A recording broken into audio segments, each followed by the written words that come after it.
Good evening, and thank you for coming this evening. Welcome to Meet the Candidates Night, sponsored by Leadership Troy Alumni. My name is Tom Dunn, and I'll be your moderator this evening. Assisting with tonight's forum, especially candidates, you want to know Mark Putoff, who's sitting in the front row there, who will be your timekeeper. Special thanks goes to Steve Baker, who's sitting at the media table, for doing all the work to put this evening's program together. Thanks also goes to WPTW from Piqua and Troy Community Radio 107.1 WTJN for broadcasting this event live. And Troy Public Access Television 5 is also here videotaping, and this evening will be rebroadcast tomorrow at 8 p.m. and Friday at noon and 8 p.m. We have one issue on the November 4th ballot, which I will briefly discuss in a couple of minutes. And we have candidates for 6 different races here tonight. Please allow me to introduce the candidates. We have one of the 3 candidates here running for the 8th District of the United States Congress. That is Tom Petter. Candidates for the 2nd District Court of Appeals are Jeffrey Froelich and Robert Vaughn. Candidates for the State Board of Education are Charlotte McGuire, Mary Pritchard, Sarah Roberts, and A.J. Wagner. And candidates for the Ohio Senate 5th District are Bill Beagle and Dee Gillis. Running for the Ohio House of Representatives 80th District are Stephen Huffman and Jonathan James Mikowski. And finally, running for the office of Miami County Commissioner are Dave Fisher and John O'Brien. Before we hear from the candidates, I'll give a brief explanation of one issue that will be on the ballot. It's the Trafalgar rezoning issue. This will be the 17th referendum of the Miami County Commission vote to rezone 50 acres off Monroe Concord Road from agriculture to residential. Since 1995, the Commission has approved Trafalgar's request, which subsequently is overturned by voters in unincorporated Concord Township. The last vote was in November 2013. A yes vote in this case means that voters support the Commission action to rezone the property. A no vote is against the Commission action to rezone. Now to the candidates. Tonight will be divided into 3 different activities. First, each candidate will be given 2 minutes for opening comments to be given from here at the podium. They will speak in alphabetical order within each race. Candidates, you are reminded that we will hold you strictly to your 2-minute limit, so please pay attention to Mr. Putoff, who will be giving you a countdown of the time you have left. We'll also ask members of the audience that after each candidate speaks, you hold your applause until we're finished. After all the candidates are done with their opening statements, David Fong from the Troy Daily News and Steve Baker from WHIO-TV have questions they will pose to the candidates. Audience members will also be afforded the opportunity to submit questions. You will see an area at the bottom of your program that will allow you to write down a question to submit to the media table. If you will hold your question up, one of our greeters, Marty Baker or Dee Mahan, will take it to the table for you. Candidates, you will answer the questions from your seat, and you will have 60 seconds to respond to each question. To keep this forum as fair as possible, I will alternate who responds first to each question. After the completion of the question-answer format, candidates will be given 60 seconds for closing comments to be given from your seat. And these comments will be given in reverse order from the opening statements. The total time for the forum will be limited to 90 minutes.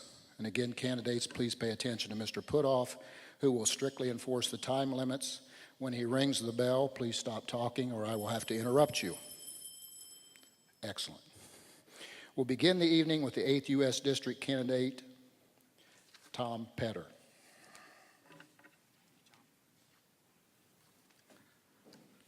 Thank you, Tom, and Leadership Alumni, Troy. Good evening, everyone. My name is Tom Petter, and I'm running for the U.S. House seat in District 8, currently held by John Boehner. Of course, Mr. Boehner is not here tonight. I have been a college professor for over 20 years. For the past 18, I have served as a faculty member at Miami University in Oxford, in the College of Education, Health, and Society, and the Department of Educational Leadership. For 10 of those years, I directed educational partnerships for the university, helping to create meaningful connections in the community and to bring new resources to bear on educational and civic programs.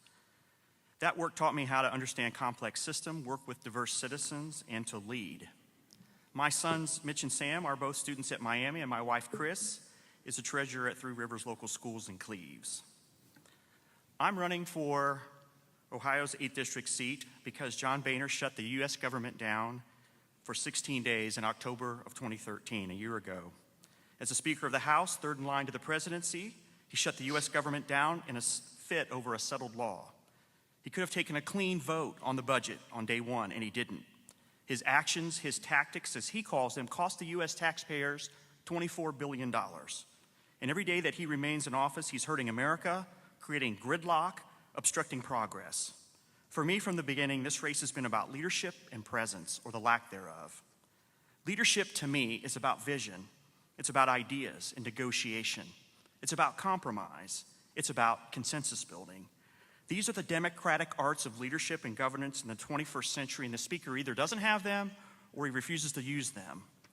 Ultimately, Americans want common sense and teamwork and progress from their leaders, not gridlock. If you elect me to office, you won't be losing a speaker.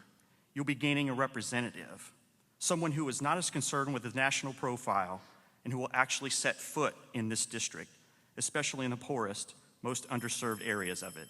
Thank you. Now our first candidate for the 2nd District Court of Appeals is Jeffrey Froelich. Thank you. I'm Judge Jeffrey Froelich. I'm the presiding judge of the Court of Appeals. The Court of Appeals hears all the cases from all the courts in 6 counties, including Miami County. This includes any type of case that you can imagine, anything that's important to you, whether it's from a traffic ticket to aggravated murder, whether it's adoption, divorce, dissolution, zoning, negligence, contract disputes, employment, just to name a few. And who do you want to make that decision? Hopefully you want someone that has the proven judgment and the experience to make that decision. As a former assistant prosecuting attorney, full-time law professor at the University of Dayton Law School, partner in a law firm, Bar Association president, honorably discharged from the United States Army Reserves, and a judge for 36 years, including the trial court, the appellate court, and sitting by appointment on the Supreme Court, I believe I have that proven judgment and experience to bring to those very important decisions in your life or in your family's life or in your friend's life. And I hope with your support that I have the honor and privilege of continuing to serve as a judge on the Court of Appeals. Thank you very much. Our second candidate for the 2nd District Court of Appeals is Robert Vaughn. Thank you. Thank you all for having me. Again, I'm Robert Vaughn. I am also running for the 2nd District Court of Appeals. About 20 years ago, I set out a career goal to become a judge, specifically a Court of Appeals judge, and that's why I want to talk to you about how have I prepared myself for that role. Immediately after law school, I started as a staff attorney in the Court of Claims over in Columbus, Ohio. I also served for several years as an assistant attorney general here in the state of Ohio. And then for 7 years, I was a staff attorney at the Supreme Court of Ohio, and that prepared me very well for this role. As Judge Froelich mentioned, this court hears all types of cases, not just one type of case. And at the Supreme Court, I got the experience of working on cases, everything from death penalty appeals to complex asbestos litigation to juvenile court to whatever else it was. All those types of cases that come before the Court of Appeals, I gained experience on. So after about 10 years then in state government, I really decided that I needed some private practice and some private sector experience as well if I was going to be prepared well to be a judge on the Court of Appeals. So I left the state of Ohio, and I've been for the past 6 years at Cedarville University as an assistant attorney for the university, and that includes working on everything from contracts to labor and employment matters. Again, a broad base of experience. I also teach at the university in the areas of criminal law, criminal procedure, and of course in the American court system. In that private practice, in this private sector time, I've also had the joy of being a private practice attorney and having private clients in the area of representing victims of domestic violence through a ministry called Project Woman in Springfield, Ohio, and referrals from the Clark County prosecutor. And so I bring all that experience to the Court of Appeals, hopefully, and I think I have prepared myself well for that role, and so I look for your support. Thank you. We have 4 candidates for the State Board of Education, and we will begin with Charlotte McGuire.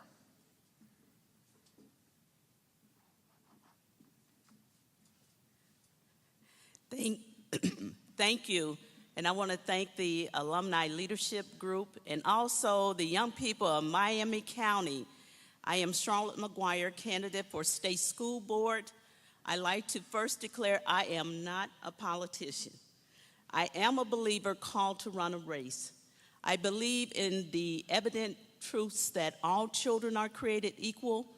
They are endowed by their Creator with certain unalienable rights, that among these are life, liberty, and the pursuit of happiness. Every child has the inherent potential to succeed. In 1953, our Ohio Constitution was amended to give citizens such as yourselves a voice in decisions affecting public education. I want to be your voice. I want to be the voice for the citizens of the 3rd District, but more importantly, I want to be the voice for our children. A voice that validates and has a vision that all our children can succeed, a voice of opportunity and options, recognizing no 2 children are alike. We must have student-centered education that address their unique needs and assets. I want to be a voice of integrity and involvement, recognizing we all share responsibility for our children's success. I want to be a voice for capacity building, the whole child, and capacity building for the system and competitive advantage, that if we do our jobs right, our children will have the competitive advantage in the world. And I want to be a voice of integrity and involvement. I want to be a voice for excellence and empowerment through education. I believe together we can equip our children with analytical, critical, and creative skills that will serve them around the world and across this country. Thank you. Our next candidate is Mary Pritchard.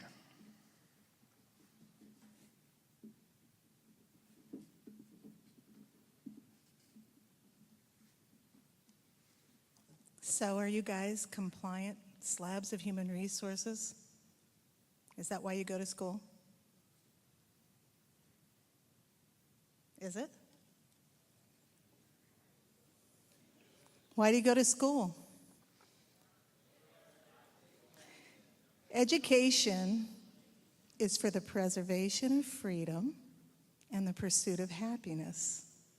My name is Mary Pritchard, and I am currently the president of the Butler County Educational Service Center. You might know that more as the county school board. I have been the president of the school board for 11 of the past 17 years that I have been in office. And over that period of time, I have seen local control disappearing to the point that I believe our local parents and our local schools are being blackmailed into doing what the national government says we should do. I was just reading a book on the way here that they're going to be changing things so that you can't tell me what you think when you take a test. You have to recite what an expert says is best. I am running for office because I believe in the 10th Amendment. I believe that local control is very, very important. In fact, I think without it, this country will never be the same. I would appreciate your vote. Thank you. Our next candidate for State Board of Education is Sarah Roberts.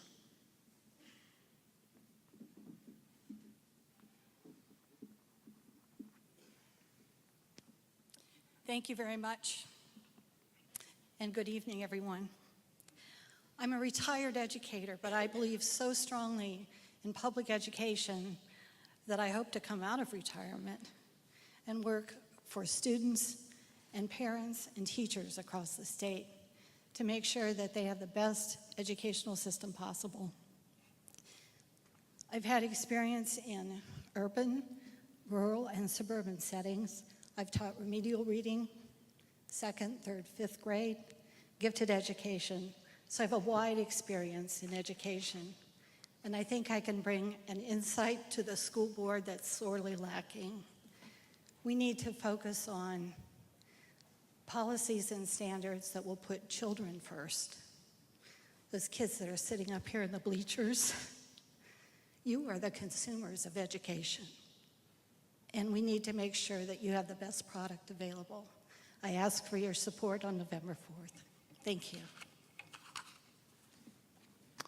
Our final candidate for the State Board of Education is A.J. Wagner.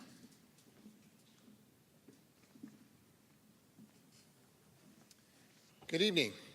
I want to thank the Leadership Alumni Association for putting this together, and I want to thank all of you for being here. This is one of the best turnouts we've seen, and I really appreciate you all being interested in what we're doing. My name is A.J. Wagner. I'm running for State Board of Education. I am a former teacher. I've got a bachelor's degree in education. I've also made my way around the political circuit some. I have been a Montgomery County auditor for 10 years, and I served as common pleas court judge for 10 years. All of that's important. All of that means something. First of all, as an educator, as a person who's not only taught school, but helped turn an urban school around, I feel very strongly about what kinds of leadership we need for our children to succeed. Secondly, the school board is more than just a body overseeing an education system. We oversee about 400 employees. That means that administrative experience is important as well. As Montgomery County Auditor, I bring that kind of administrative experience to the forefront. We also spend about half our meeting, and certainly more than half of the materials we have for a meeting, are about really judicial systems, decisions. How do we discipline certain employees?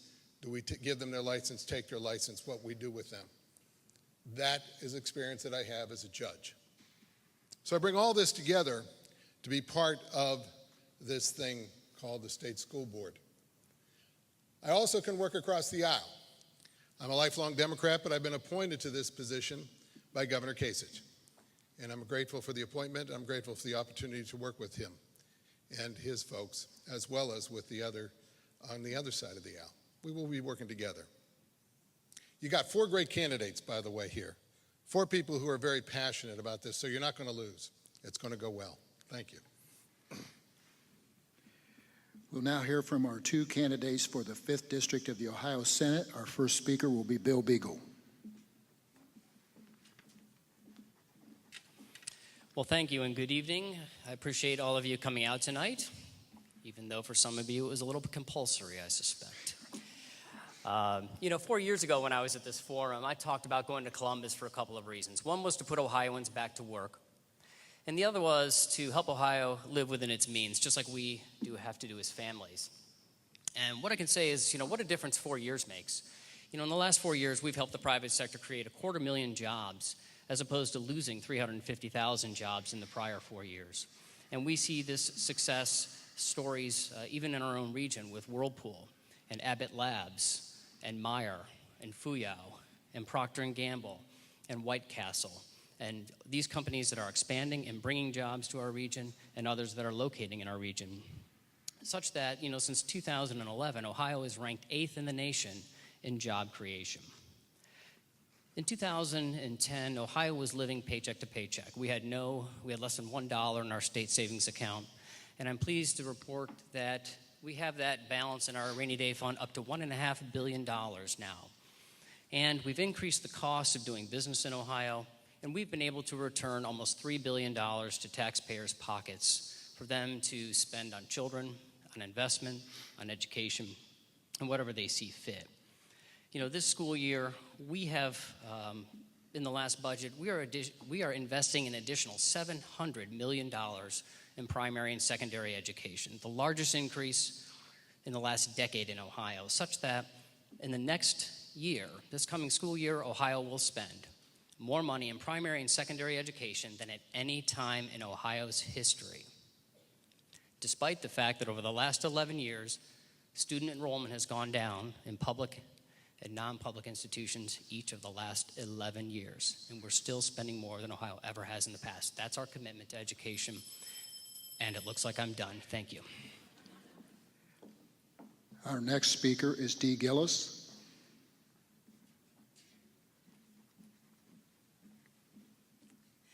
Good evening, and thanks for having us here this evening. My name is Dee Gillis, and I'm the Democratic candidate for Ohio Senate here in the 5th District.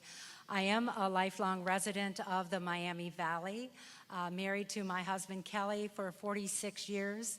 We are proud parents of 2 children and 3 beautiful granddaughters. I was a small business owner for 25 years, and I am now serving on City Council, my 7th year. I served 4 of those years as the mayor. You know, I didn't come from a family of means, and when Kelly and I were married, we didn't have anything but hope and love. Well, there was that car that we gave $25 for, and we had to push it every morning to get it started. But Kelly was able to get a good job, and we were able to build a life and support our family. That opportunity to build a good life is at risk in Ohio. That is why I want to go to Columbus, work to restore funding for our schools, funding for our local governments, to protect our collective bargaining rights, and fight to bring good-paying jobs to the Miami Valley. If you elect me as your senator, I will not forget the people and place I come from. And I will fight every minute that I am in the Senate for the hard-working families of Ohio. Thank you. We have 2 candidates for a seat in the 80th District, Ohio House of Representatives. We'll hear first from Stephen Huffman.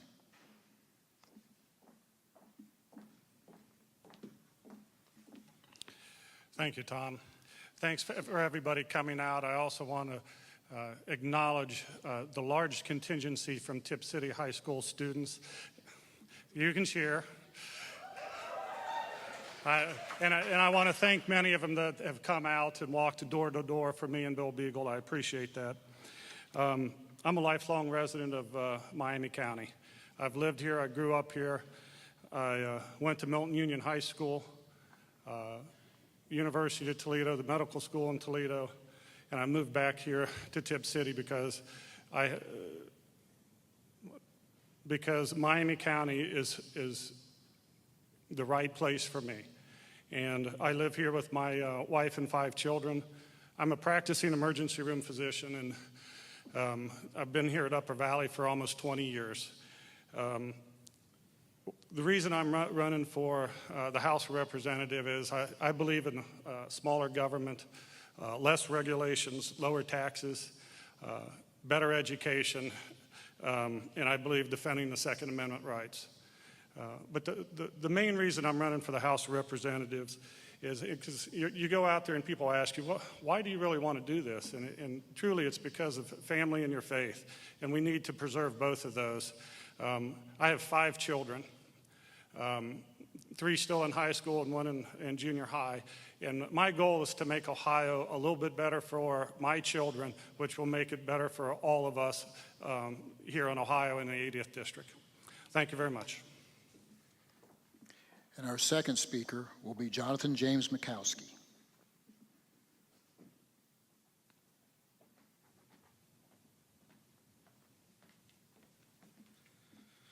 Good evening, folks. My name is Jonathan Machowski, and I'm running for the Ohio House of Representatives. And I was raised and educated in Tip City, Ohio. I was given one of the best education that a person could have. So I believe that I was given a privileged position in any person could have in life. And I believe it's my civic duty to give back to my community, to make sure that every student within the state of Ohio has the same opportunity that I had. Which is why education is one of the most important issues of my campaign. A good education is a key to making sure that to getting a good job, and getting a good job means having a chance at the American dream. I'm also dedicated to making sure that higher education in college is more affordable for more Ohioans. It's a shame to hear that a lot of young students these days are opting out of college because they can't afford it. This is one of the things that I'm running on, and I hope to change. But I'm afraid that our system of education is under threat, especially with Governor Kasich and his Republican allies have done with for-profit education charter schools. Recently, the Horizons Academy in Dayton has come under scrutiny for certain criminal acts, and you hear about test tampering and other things. And right now, the company that owns Horizons Academy is being investigated by the Federal Bureau of Investigation. Well, obviously, things need to change in Columbus, and I hope me and my colleagues within the Democratic Party will be that change. Thank you very much, and God bless you. Our last contested race will be for the Miami County Commissioner. We'll hear first from Dave Fisher.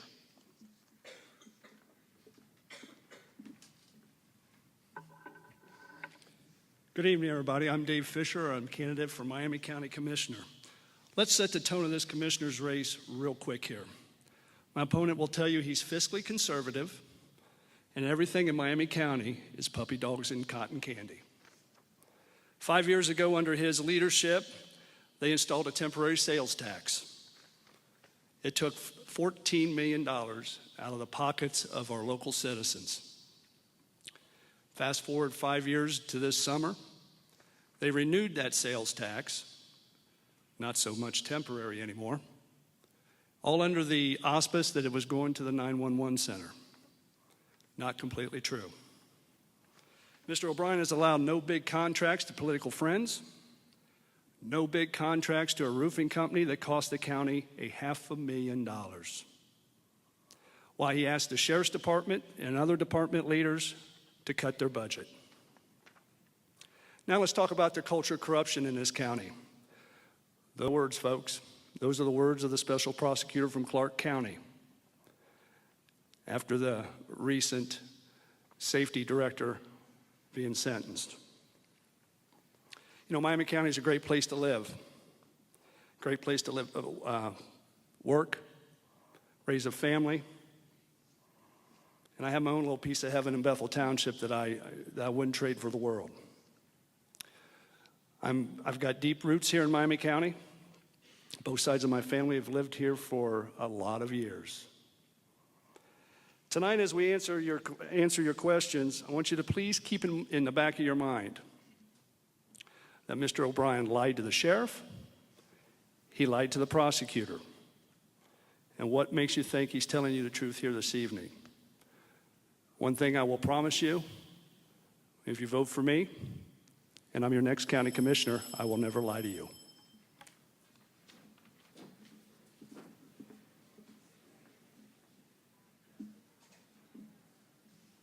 Our second candidate is John O'Brien, from County Commissioner. Good evening. My name is John O'Brien, and I'm running for re-election as your Miami County Commissioner in the November 4th general election. And why am I running? I'm running because over the past 4 years, through the cooperation among the county elected officials, with hard work, making tough decisions, we've made many positive changes in county government. We've upgraded our technology, allowing improved ability to deliver services to our citizens in modern ways that we all take for granted from the private sector. We've updated our county website, improving our web image, and giving our citizens additional opportunities to keep up with county business and to communicate with us. We've combined 4 departments into one, creating the Department of Development, making us more responsive to economic development opportunities. That development office has obtained millions of dollars in grant funds that have been used to improve the quality of life in our cities, villages, and townships. We've upgraded our 911 system, improving the safety of our citizens and first responders, and there's more to do there. And we're maintaining our buildings by installing smart systems that have proven to save the county thousands in utility usage. We've done all this while making the tough decisions on the budget. We've balanced our budgets every year since the Great Recession. We've had surpluses every year and added to the cash reserves. And we've maintained our excellent credit rating and rankings in the financial markets. This has been accomplished through the leadership we have in county government. We work together, we cooperate, and we work in a professional, business-like manner. We've accomplished a lot over the past 4 years, but there's more to do. I ask for your vote on November 4th to keep the county moving in a positive professional manner.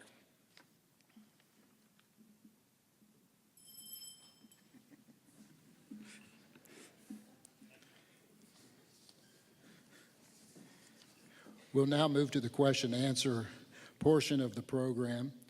Candidates, you're reminded that you will answer the questions from your seat. We'll alternate who goes first. You will have 1 minute to answer the question. And again, you want to watch the timekeeper. He will keep you on task. First question, please. For the county commissioners, let's bring to rest the issue of mold. Is there or was there mold in the Miami County Courthouse as reported? Mr. Fisher. Yes, it was. The ceiling tile that I received, I had tested. I tested through Turnkey Environmental here in Troy. We sent it out to an independent lab. It had the Aspergillus penicillium, and it also had the Stachyboccus on it, and the other mold, right offhand, I don't remember the name of it. But yes, there was mold in the courthouse. Mr. O'Brien. The county is cooled by a water system, and in the summer months when the humidity is high, that water system has condensation that falls on certain ceiling tiles. Our maintenance department is tasked in the summer with looking for any tiles that may have damage. They try to see all of them. They can't always see all of them. In the Board of Elections, there was a tile that was damaged. Mr. Higgins, the director, asked for it to be removed through the computer system that we use for work orders. It was removed within 24 hours. We had the Board of Elections tested from a service that's professional and does it professionally. There is less mold in the Board of Elections than there is outside the courthouse today, and the day it was inspected. There's no citizens or employees who are in any danger, and it's quite frankly not true. Next question, please. This next question is for the candidates for both Ohio House of Representatives 80th District and the candidates for Ohio Senate 5th District. What role do you think the state should play in protecting Ohioans' health against the current Ebola situation? We'll start with Bill Beagle. For the Ebola, the state has a role. I've had an opportunity today to speak to one of the local health systems. I've reached out to some emergency management folks and actually spoke with Brian Bucklew at the Greater Dayton Area Hospital Association about what protocols are being followed. And the region's in good shape in that we do a lot of emergency preparation work with Wright-Patterson Air Force Base. So our entities around us actually are in the habit of working together in a crisis situation. For the state, though, we have some control and influence over the personal protection equipment. And so we have to stand ready to make sure that our local jurisdictions have the tools they need and make sure that we've got the funds available through the controlling board. And it's a good reason to keep our rainy day fund there because a big event like this, we could have to draw on those to protect our society. Thanks. Ms. Gillis? Yes, we do need to do everything we can do to protect the public. I don't have the insight that Bill has at this time, having talked with everybody today, but we must make sure that everyone is protected. If we need to go into the hospitals and make sure they have the equipment they need to see that everyone is safe and protected from this, we have to do it. We can't let this get out of control. Mr. Huffman. As an emergency room physician, I receive continuous updates from the Ohio Department of Health. I'm a member of the Ohio State Medical Association, and in the Upper Valley and all the medical systems, we're prepared. We know what to do and how to do it. Just like in Dallas, we don't know if that is going to be effective, but the state of Ohio has prepared us for a disaster like this, and it's that training that has been provided at the state level that's going to get us through it. Mr. Mikowski.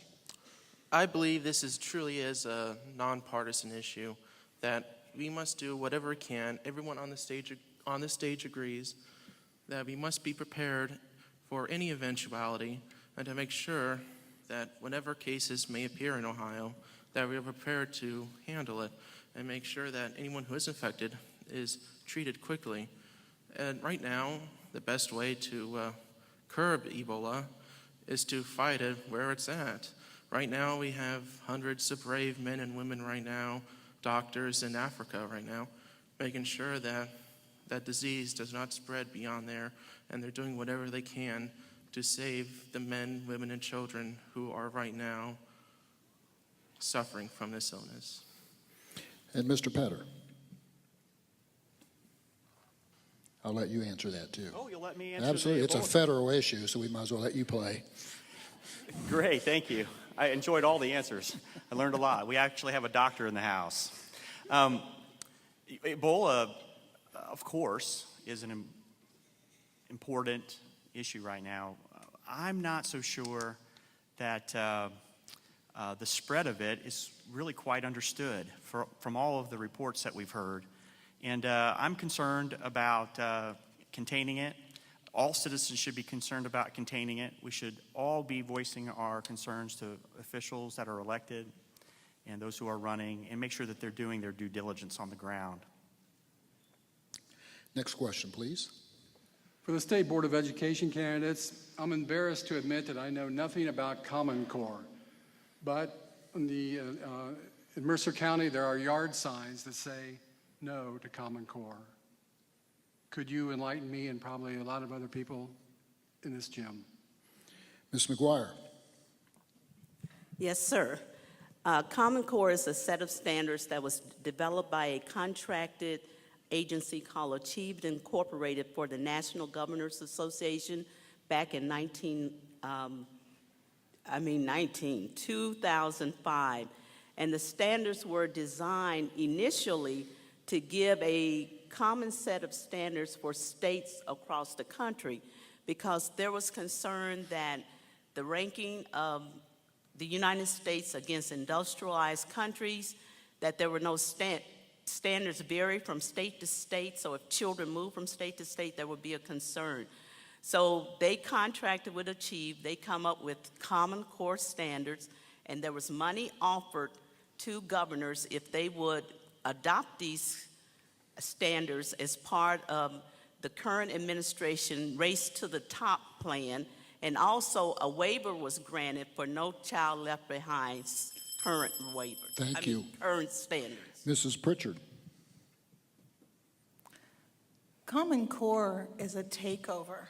It is a violation of the 10th Amendment, which clearly states that schools are to be handled.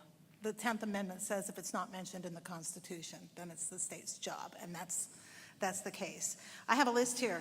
Common Core has no accountability.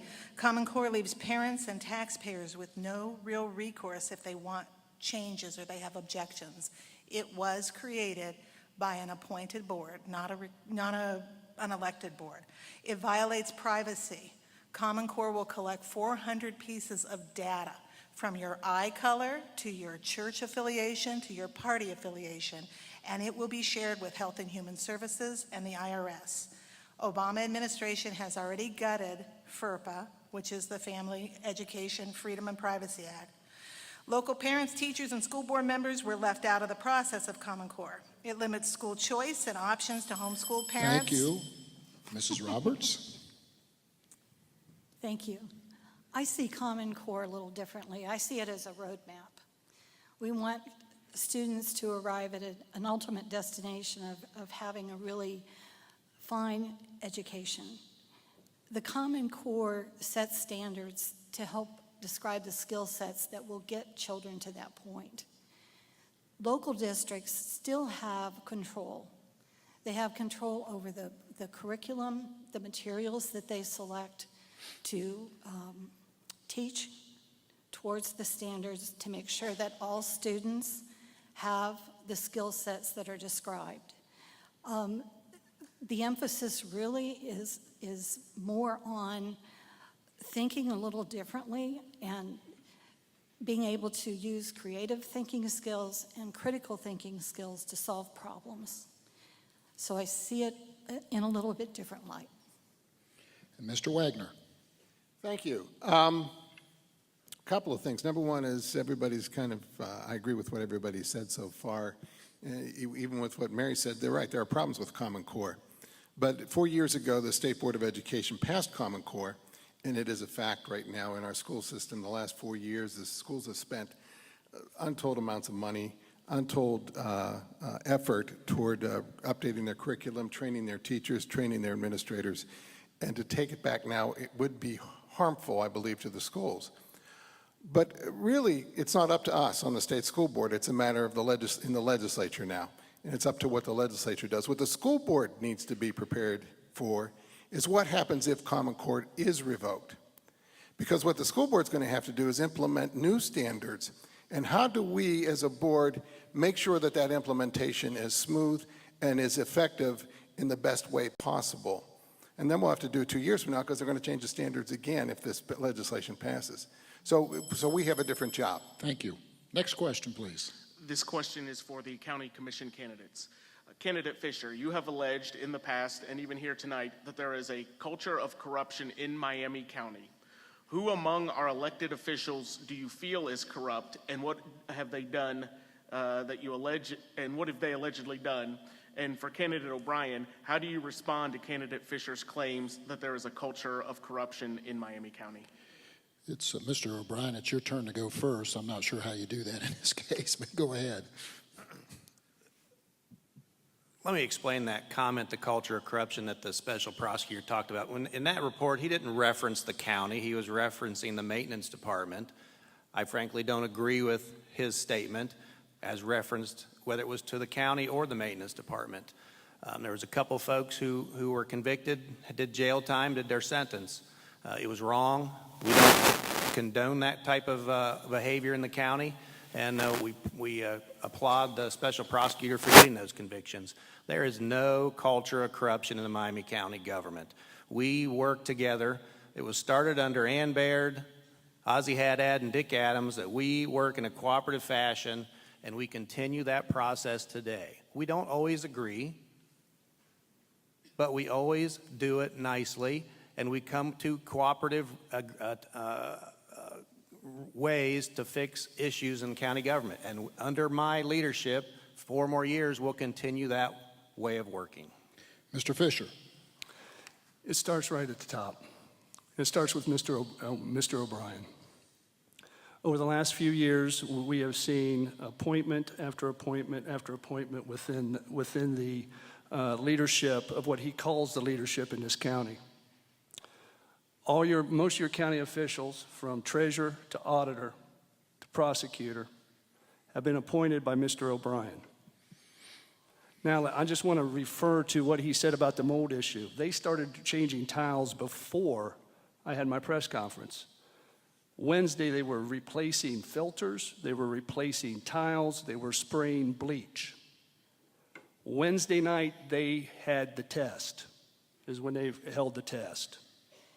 At that particular point, it's like having a cleanup crew come in before Mr. Huffman, the coroner, shows up to a murder scene. Ask me how they knew. There's definitely a culture of corruption in the commissioner's office. Next question, please. The state senate candidates, it didn't take long for the attack ads to hit the airwaves in this race for state senate of the 5th district. Set the record straight. What's the truth? Mrs. Gillis. Well, the ad that the Democratic caucus had on had the wording at the bottom of everything where Mr. Beagle had voted on each thing. Those things were true. My understanding is in a campaign, you can attack your opponent on their votes in the Senate or whatever votes they've taken in their public office. You should not attack their character. Mr. Beagle. I don't think there's any doubt in anyone's mind that those are sleazy attack ads. And when you look at my ads are positive. They're talking about my record of success. They're talking about my vision and what we have in Western Ohio that I can bring back to Columbus. And I stand by my ads. They talk about the child enticement laws. They talk about job creation. They talk about taxes and putting more money in people's pockets, the issues that I think are most important to you. Next question. This candidate is for the, or this question rather, is for the 8th District U.S. Congress at the national level, but also the Ohio Senate 5th District and the Ohio House of Representatives at the state level. Will you push, or how do you feel about the legalization of marijuana? We'll start with you, Mr. Petter. Great. I've spoken about this issue on Reddit, Ask Me Anything, and I've watched the legalization movement across the country, and we know that there are places where marijuana is being sold legally and where it's being used for medicinal purposes effectively. And I support the use of marijuana for medical purposes. I'm still thinking about and talking with people about uncriminalizing marijuana. I think that one of the cultural myths we have is about gateway drugs. We have many, many more serious problems on the drug front right now than marijuana. So I think we need to talk about this more, work on it collaboratively, and come up with some kind of solution that will benefit all, and be based on research and understanding about how the drug works. Mr. Mikowski. Yes, I do not support the legalization of marijuana. Thank you. Mr. Huffman. As far as for medicinal purposes, from a medical aspect, there is no indication that medical marijuana is better than any other drug that we have. There's no research out there that says it's any better. There is a lot of research out there that says it has much more carcinogens and cancer-causing than cigarettes. But there's a lot of anecdotal research out there that says, yes, it helped me, and it probably did. But we have better drugs to do that. Mr. Beagle? I don't support the legalization of marijuana. And typically when I'm asked about medical marijuana, I talk about gathering experts around a table, law enforcement and medical people, to see if that's a legitimate way to address medical issues. But from what Dr. Huffman says, perhaps that's not necessary. Mrs. Gillis. I do support legalization of marijuana for medical purposes. Next question. For the Miami County Commissioners, what's the plan, or should be the plan, for the Miami County Jail? Currently, women are being housed at the Shelby County Jail in Sydney at $55 a day. Mr. Fisher. We have that facility. That facility needs to be open. I think the sheriff has got a really good plan from what I've seen in the, reading in some papers and the articles. Sheriff Cox has been in the business as being your sheriff for a long time, and I trust him. I think we need to find a way to open that facility, make sure it's ready to go. Looking at the facility downtown, it's outdated, it's antiquated, and it really needs to be, done away with or used just for temporary holding facilities. But as far as looking at the jail and looking at the budget as we move forward, we should probably try to find a way to reopen that jail. Mr. O'Brien. There's a short-term issue and a long-term issue with our jail solutions. The short-term issue, first of all, is that we only have so many beds due to the state-mandated number of beds we can hold downtown. The downtown jail is the only facility that can hold violent offenders. The 25A complex cannot hold them. We've opened 2 pods, which has increased the bed units that the sheriff can use, and we've allowed him to work cooperatively with Shelby County to house female prisoners because of the explosion in heroin-related criminal offenses. The long-term solution to this is still under study. The sheriff's solution would add over $1 million to the general fund operating budget, and at this point, I'm not in favor of that. His solution is to close downtown and put a maximum security pod out there. The jail was built to open 2 pods for Miami County use and to rent 2 pods out. And we just can't do it that way right now because there's nobody who renting beds. Next question, please. This question is for candidates Beagle and Gillis.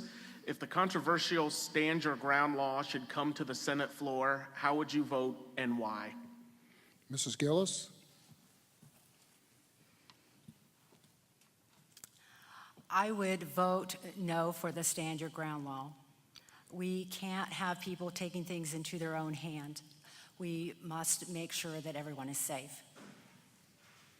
Mr. Beagle?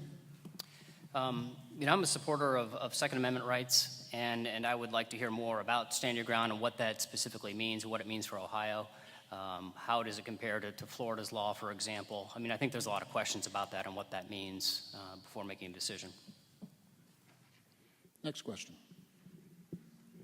For the state senate, state representatives, and the county commissioners, the attorney general says that there's a heroin epidemic in Ohio. What's being done in Ohio, what should be done, what's being done locally, and how can the commissioners and the state representatives help? Mr. Huffman? Yes, there's a heroin epidemic. As county coroner, I believe so far this year I've seen 6 deaths in Miami County to heroin, and people believe it's a big city problem, and it's not. It's here in rural Miami County, and we need to do something about it. Mike DeWine, as Attorney General, has done a lot to get rid of the prescription drugs, and people have moved on to heroin. We need to mostly educate our children and the community to go out about the evils of heroin, the signs. We also need to give law enforcement the tools that they need and resources that they need to combat this epidemic. Mr. Mikowski? Yes, absolutely. More needs to be done to make sure that heroin stays away from Miami County, Dark County, the Miami Valley, away from our schools and away from our children. More needs to be done about enforcement and to make sure that the trafficking of drugs gets closed down as swiftly as possible. It's horrifying to hear stories about what goes on along the I-70, I-75 corridor, not just drug trade, but also the trade of sex slaves and other illicit criminal acts as well. This shouldn't be tolerated, especially within our own community, right in our own backyard. We must do whatever we can to put an end to this. Mr. Beagle? A lot's been said. In the General Assembly, we were working on a number of bills that are in the House and some work through the Senate to try and address the heroin problem, from restricting access, requiring notifications, and other endeavors to try and reduce access to some of these drugs. We're also, similar to what was said, proposing, and not proposing, but promoting the Start Talking campaign, where we as parents have a huge influence on our children when we just speak candidly and upfrontly about drugs, and will reduce the likelihood of them trying drugs. And we also need to make sure that we've got the resources available for addiction services so that we can get folks off of heroin, back into the workforce, and out of our jails. Mrs. Gillis? One of the really big things is the state has made huge cuts to our local governments, and in doing so, we have taken policemen off the streets. And we need to make sure that our local governments are properly funded so that we have enough police to take care of this situation and other situations, so that our citizens are safe and can be taken care of. So what we need to do is make sure that these things are properly funded, and it'll help take care of itself when we have enough policemen on the street to control the situations. Mr. O'Brien? The county commissioners have many avenues that we can help with the fight against heroin. There's no doubt it's an epidemic in Miami County and the state of Ohio and the nation. We used to have 5 to 6 female prisoners in the jail. We have 20 to 25 female prisoners in the jail, and it's all heroin related. We need to, we work with our sheriff. He has asked for an amount of deputies, and we've given him the budget to have that many deputies on the road for the enforcement. We've met with Tri-County Board of Mental Health, Mark McDaniels, to talk about the treatment programs that can be used and the drugs that can be used to help people get off heroin, or at least not have the symptoms that they have when they try to get off of heroin. And then we're talking to our courts about how all those issues and programs can be worked together in Miami County to help the folks who are on it, and when they can't get off of it, have the deputies and the jail space to put them in jail when they need to go to jail. Mr. Fisher. I agree with Mr. O'Brien. I mean, he brings up a point. I mean, we've got to work together on this. Black tar heroin this is not a new thing. It's kind of hit the papers here over the last year or so, but this has been going on for a lot of years. We have to give the tools to our law enforcement. We've got to make sure that not only the county sheriff, but our cities in Miami County is aware of it. There has to be a collaboration going on to stop this epidemic. I was just amazed that Mr. O'Brien just said that we're going to open a jail when he just said there's not in the budget. So I'm kind of confused on his answer about black tar heroin. Which is it? The sheriff needs all the tools he can get. And again, like I said in my opening, no big contracts. Why Mr. O'Brien was asking the sheriff to cut his budget. I'm not sure where he's coming from on this. Next question, please. This question is for the candidates for U.S. Congress, State Senate, State Representatives, and County Commissioners. And please don't ring the bell until I finish asking this question. So listen close. With today's political makeup, there's mounting frustration amongst constituents with the inaccessibility to elected officials, even on the local level. What have you done, or what are you planning to do to not only reach out to those you think will help you win, but also those whose voices deserve to be heard, but many stand with a differing opinion than those of your own? What have you done to rise above the, quote, good old boy / good old girl network, unquote, that seems to be pervasive in local politics in particular?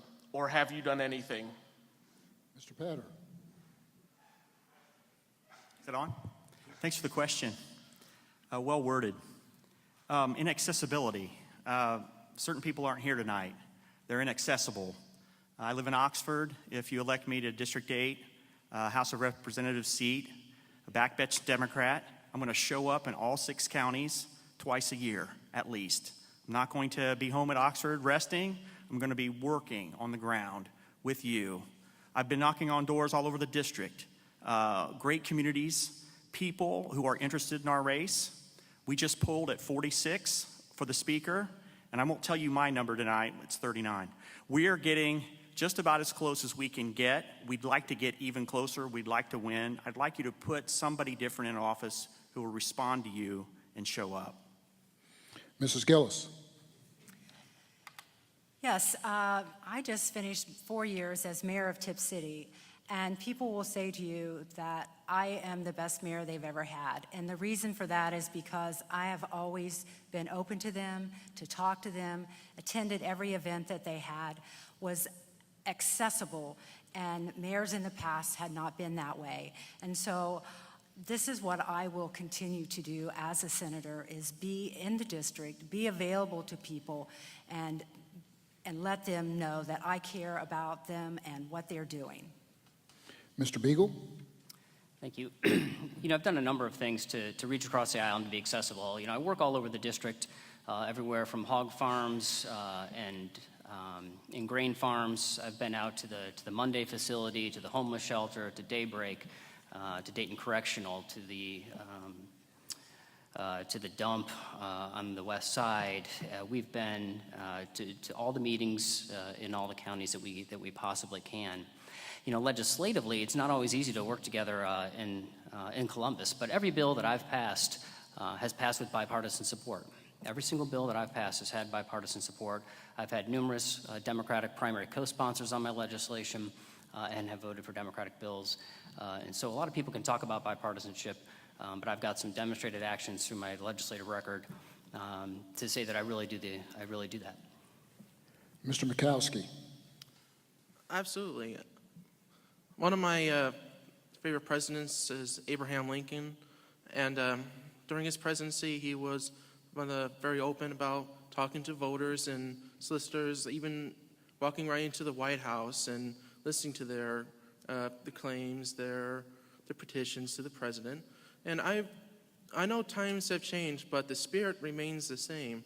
And one of the things that I would like to do is to be open just like that, to have people come in and talk to me.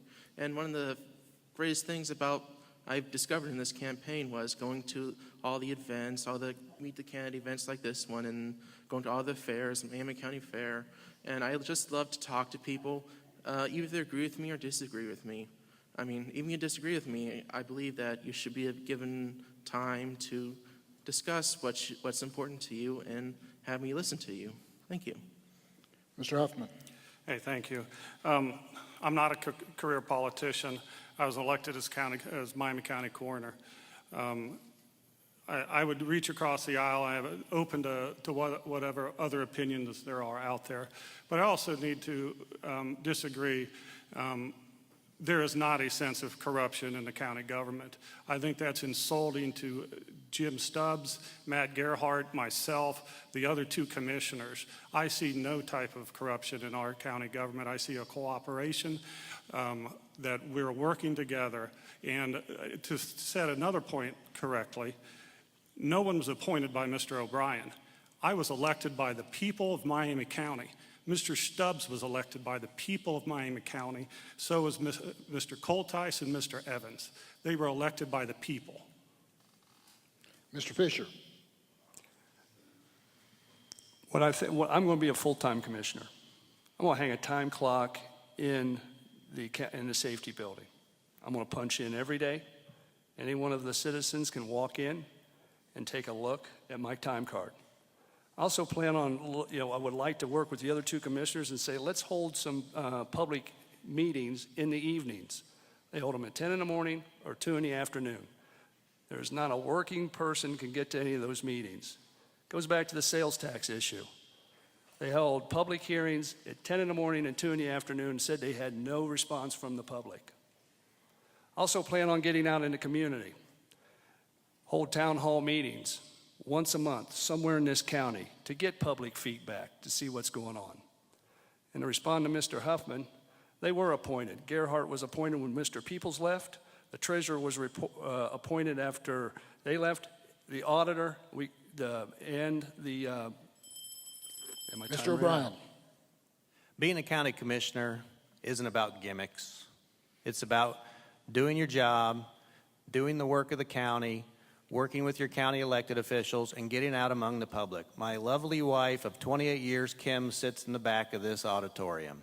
And she will attest to every one of you here that I spend many nights at public meetings, at public events, getting out with the citizens of Miami County, whether it's in the far reaches of Newberry Township, Bethel Township, Troy, Pickord, Tip City, wherever it is, I'm there. I'm on Miami County Council. I'm on the 911 Board Center. I'm chair of that. I get out and about everywhere I can to get to know folks. Just today, I had lunch with a prominent Democrat from Troy who's on the Democratic Central Committee. I don't care if you're a R or a D. I can talk to you. We can find common ground on many of the issues in Miami County. This isn't about politics. This is about giving you good government. Next question. For the Court of Appeals. Should judges in general in Ohio, to include your judgeships, be appointed, or should they be candidates and continue to have a campaign for their position on this and other courts? Mr. Froelich. The Chief Justice has made certain recommendations concerning how the election system of judges be modified, and I support some of those. I'm opposed to some other ones, but generally the idea of having judges elected and having judges having the people make an informed decision so that they know what the judges do for a living, how important that position is, and then to elect the right person. In that sense, I support elected judges. Mr. Vaughn. I'm starting to think they didn't like us. They weren't asking us any questions, but thank you. Yeah, I support elections. Historically, the federal government was set up to have an appointive system. Many of the states followed suit early on. When we got to the Jacksonian era of presidential politics, many states switched to elective systems because they saw some problems with appointed systems. Many states, since the Missouri Plan in the mid-1930s, have started moving towards a more merit selection, a hybrid system. I generally support the elective system for the same reason that probably most voters have rejected amendments to the Ohio Constitution. It's been on the ballot several times in the last 30 years, and voters overwhelmingly reject it. And the reason they reject it is because voters ought to have a say in who rules over them. It's that simple. It's about accountability, and it's about having a voice for the people. So I support elections for judges. Next question. This question is for the candidates for state rep and state senate. Do you support a continuation of Medicaid expansion? Why or why not? Mr. Huffman. Well, we have no choice. The governor has accepted the Medicaid expansion. We have to deal with it, and I think that's what's going to come to the General Assembly.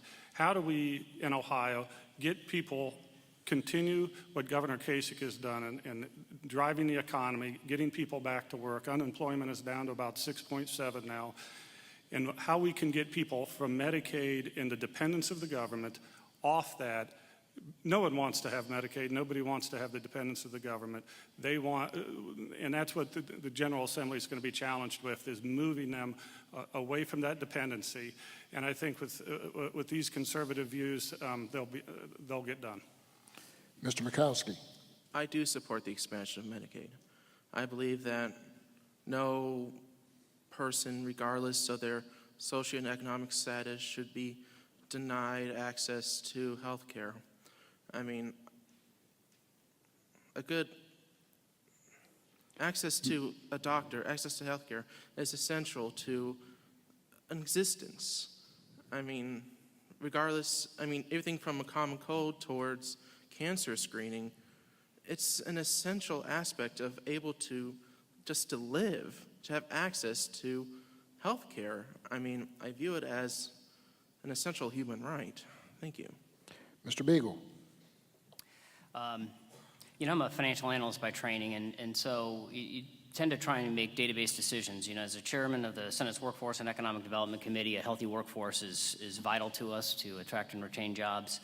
On the flip side, we have, Medicaid is, one of the largest items in our budget, and it's very real that if it continues to grow, then sacrifices are going to have to be made in education, in prisons, and our other key areas. So I want to see and see what kind of data is available when we've been on this thing for a couple years to see if it's living up to its promises.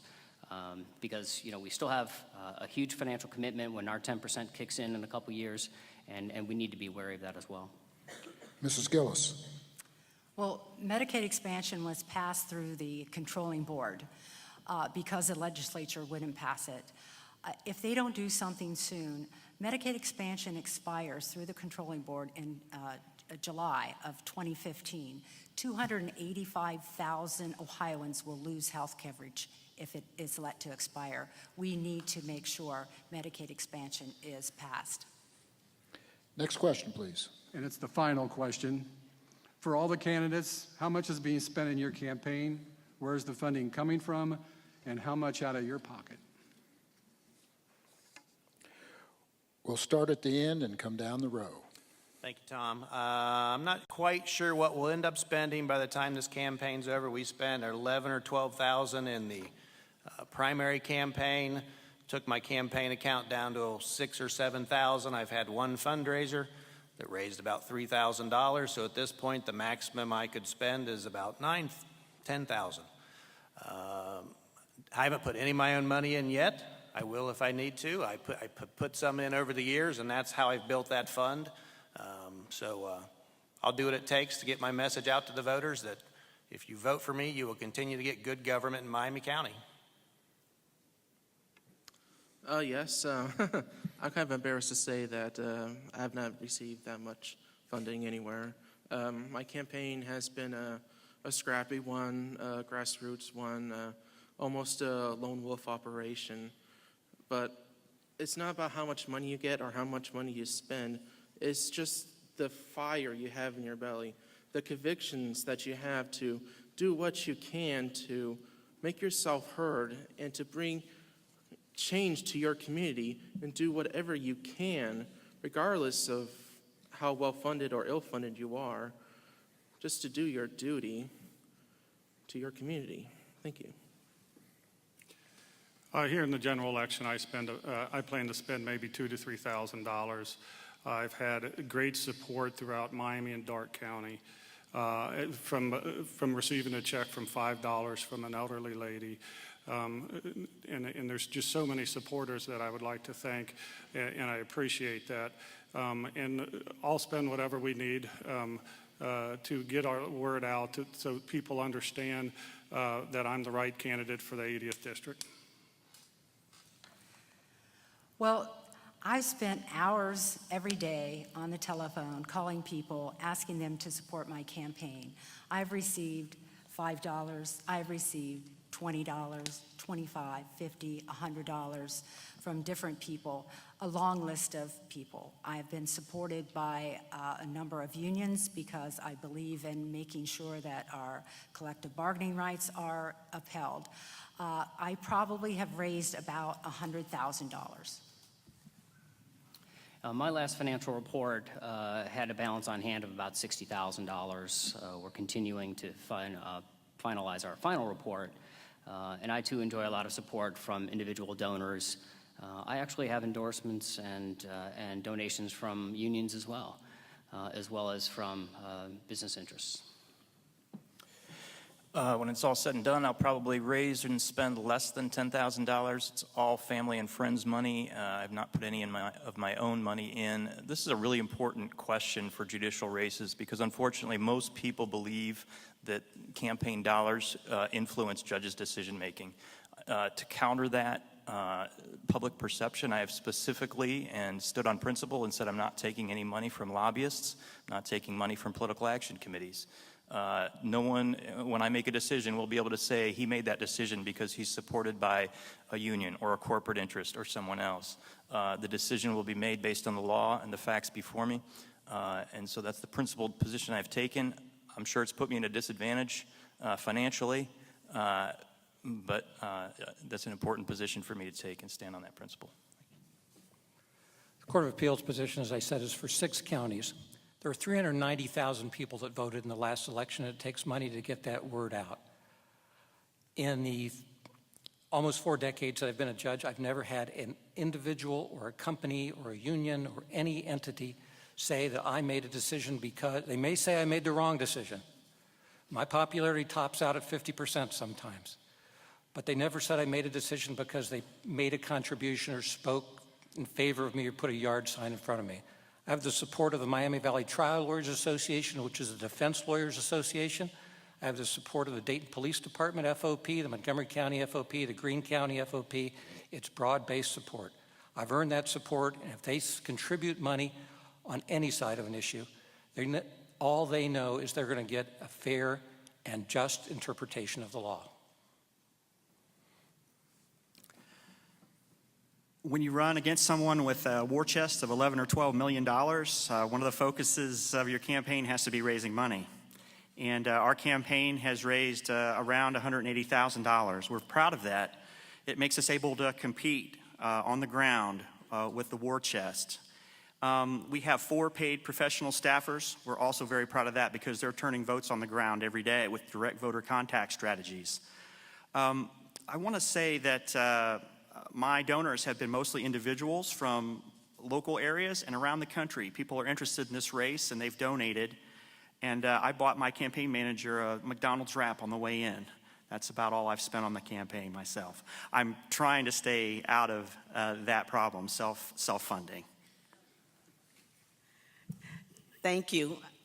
My campaign is about relationships and it's grassroots. It started with a quarter from my grandson.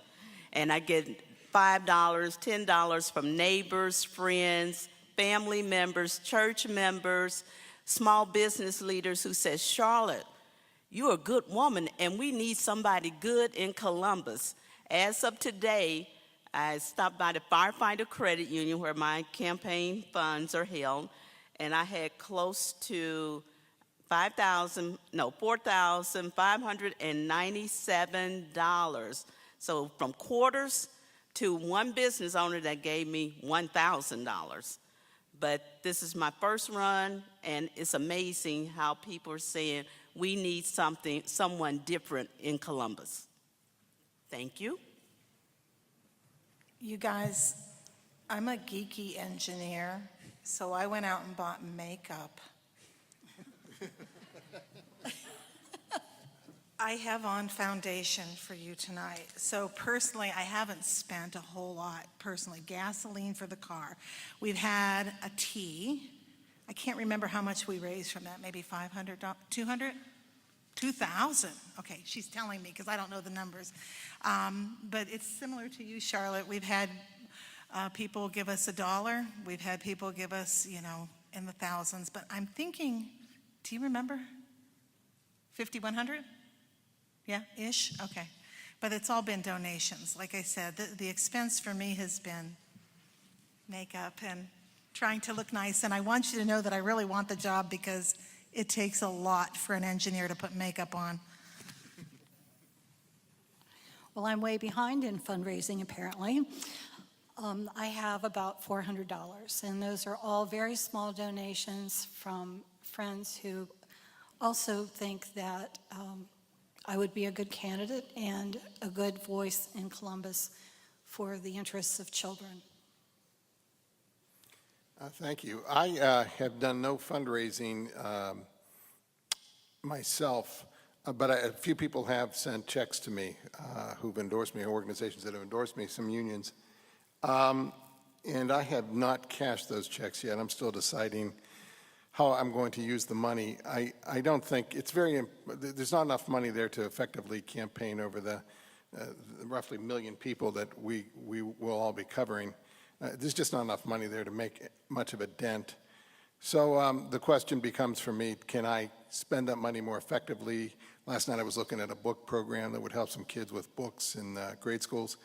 I was looking at some other possible school charities I could give the money to. I haven't made up my mind yet. I might still put it in the bank. I'm hearing that they're spending some money. It's scaring me a little bit. But yeah, I'm not going to buy makeup, Mary. But Mr. Fisher. We're going to probably spend somewhere around $3,000 on the campaign. Most of my donations have come from friends, family, supporters, and they've all been small donations. How much money have I spent, just other than gas? I mean, some of those things you really can't judge because you're on the go every day. You're out talking to voters. You're out trying to get out in the community, try to find out what's going on.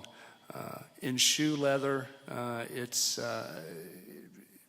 you can't even put a price tag on what shoe leather will do for you. So, but cash, all total, we're probably going to spend around $3,000. Okay, candidates will now give their closing statements from your seat. We'll go in reverse order from the opening comments. So our first speaker will be Miami County Commissioner candidate, Mr. O'Brien. Thank you, Tom. Folks, in 1976, in December, I became an Eagle Scout. And I took an oath when I became an Eagle Scout. And it was to uphold the qualities and standards of an Eagle Scout. I will never do anything to embarrass the millions of boys who became Eagle Scouts and the hundreds of them that maybe not hundreds, many who I've helped get to Eagle Scout. I consider it an honor and a privilege to serve as an elected official in this county. And I have full faith and confidence in the voters of Miami County to know what to believe and what not to believe, and know who to believe and who not to believe. I will work every day to make sure that the citizens of this county get good government, get good decisions, and I will work with the county elected officials to make sure those decisions happen. I respectfully ask for your vote on November 4th, and thank you for coming. Mr. Fisher. Again, it comes back to culture corruption. Again, not my words, ladies and gentlemen. Those are words of the special prosecutor. And in the Dayton Daily News, it says, culture corruption in Miami County. Now, Mr. O'Brien might want to play it off on one of his workers that was in the service safety or maintenance department. Absolutely. Gentleman went to jail. But it was under his control, under his oversight, that nothing was done about it. I mean, this was running deep. Then we turned around after all that was over. Then the special prosecutor said that Mr. O'Brien lied to the sheriff and he lied to the prosecutor. Those are facts. Those are absolute facts. Numerous news reports. I'm going to be a full-time commissioner for you. I will get out and talk to the people. Now for the candidates for the Ohio House 80th District. Mr. Mikowski, you go first, please. Thank you. To reiterate, one of the most important issues in my campaign is education. I believe that good education is the sure way of getting a good job and opens the door for a chance of the American dream. I will do whatever I can to make sure that every Ohioan, every child within this state has access to a good education, and I'll do what I can to make sure that higher education is made more affordable for more Ohioans. I believe in giving back to my community. I was giving so many chances in my life that I believe it's incumbent upon me to make sure that I give back to my community and make sure my community improves. It's better than the one that I started in, and make sure that the state is also better in the process as well. Thank you very much. Mr. Huffman. Thank you. I think it is a true privilege to serve as an elected official in Miami County as I do now as the county coroner. And I think a lot of my decision to run was given me by my father, a desire to serve. I've spent 1.5 years of my life as a physician overseas treating patients in a mission setting in hospitals. I want to continue to represent Miami County. It has a great reputation. I want to represent just like Bob Netzley did and Dick Adams. There's differences between me and my opponent, my desire for less government, less taxes, better education. I want to thank him for being positive about the issues. And I pledge not to say anything negative about him. And I think that you need to look at all the candidates about what they said about themselves and what they said about others and decide what the truth is. Now the candidates for the Ohio Senate 5th District, Mrs. Gillis. Yes, you've heard tonight that we have $1.5 billion in a rainy day fund. Yet in our communities and our schools, it's storming. We need to make sure that we have enough money in our local communities and our schools to do what's right. We need someone in Columbus who gets it. Someone who is honest, trustworthy, and truthful, regardless of what you may have seen or heard. I am that person. I want to be your senator. Vote for D. Gillis. Mr. Beagle. Thank you. You know, it's been my honor to serve you in the Senate for the last 4 years, and I'm asking for your vote on November 4th to go back and continue the success story that we have evidence all around us. Over 2,000 jobs created in our area alone in the last 12 months. As I mentioned, tax rates are down, but tax collections are up. Sales tax collections are up. Record levels of investment in education. We're investing more money in early childhood education, which is our pathway out of poverty.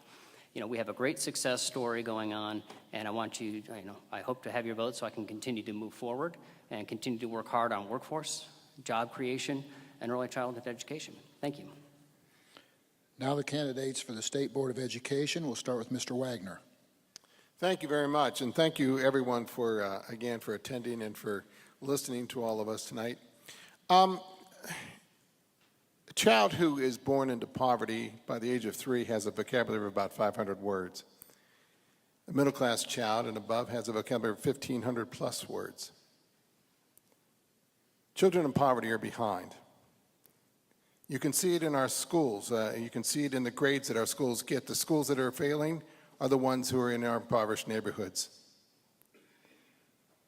We're not going to solve the education problem with tests. They can help, but we're not going to solve it. Charter schools, they can help, but we're not going to solve it. The education problem is a poverty problem. We've got to solve the issues of poverty. We've got to figure out how we can get them from being inextricably entwined with our education. Mrs. Roberts. Thank you.